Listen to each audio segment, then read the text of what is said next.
حیات الصحابہ ٹاپک حضرت عمار بن یاسر رضی اللہ تعالیٰ عنہ اور ان کے گھر والوں کا سختیاں برداشت کرنا۔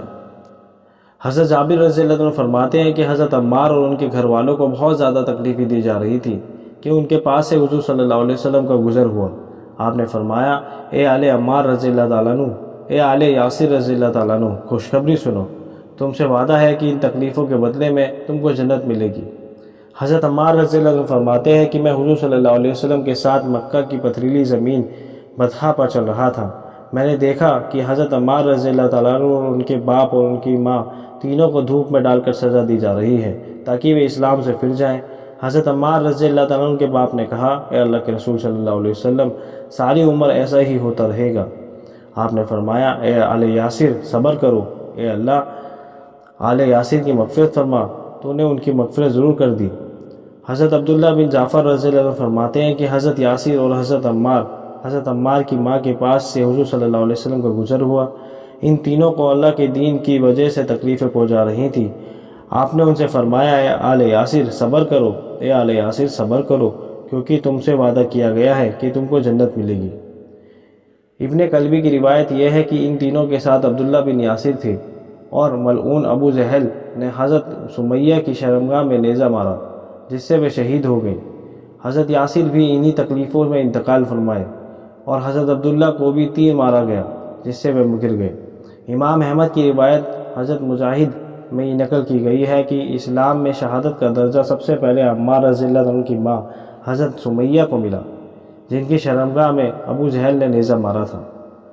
حضرت ابو عبیدہ بن محمد بن عمار بیان کرتے ہیں کہ مشرکوں نے حضرت عمار کو پکڑ کر اتنی تکلیفیں پہنچائیں، آخر ان کو اپنی جان بچانے کے لیے حضور صلی اللہ علیہ وسلم کی شان میں گستاخانہ بولنے پڑے اور مشرکوں کے معبودوں کی تعریف کرنی پڑی۔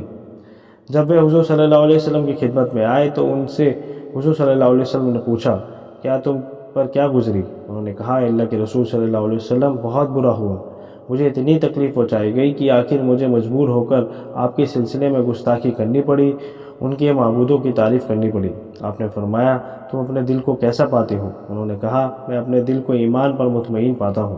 آپ نے فرمایا، پھر تو اگر وہ دوبارہ تمہیں ایسی سختی تکلیفیں پہنچائیں تو تم بھی دوبارہ جان بچانے کے لیے ویسے ہی کر لینا جیسے پہلے کیا۔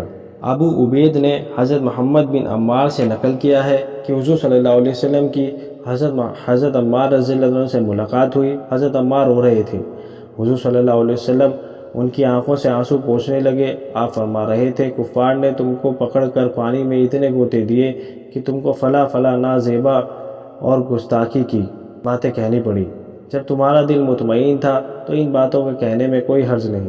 اگر وہ دوبارہ ایسی حرکت کریں تو تم دوبارہ ان کے سامنے اسی طرح کہہ دینا۔ حضرت عمر بن میمون کہتے ہیں کہ مشرکوں نے حضرت عمار بن یاسر رضی اللہ تعالیٰ عنہ کو آگ میں جلایا تھا۔ حضور صلی اللہ علیہ وسلم ان کے پاس سے گزرے۔ آپ ان کے سر پر ہاتھ پھیر رہے تھے اور فرما رہے تھے کہ اے آگ، تو عمار کے لیے ٹھنڈی اور سلامت والی ہو جا، جیسے تو ابراہیم علیہ السلام کے لیے ہو گئی تھی۔ اے عمار، تمہیں ایک باغی جماعت قتل کرے گی، یعنی تم شہادت پاؤ گے۔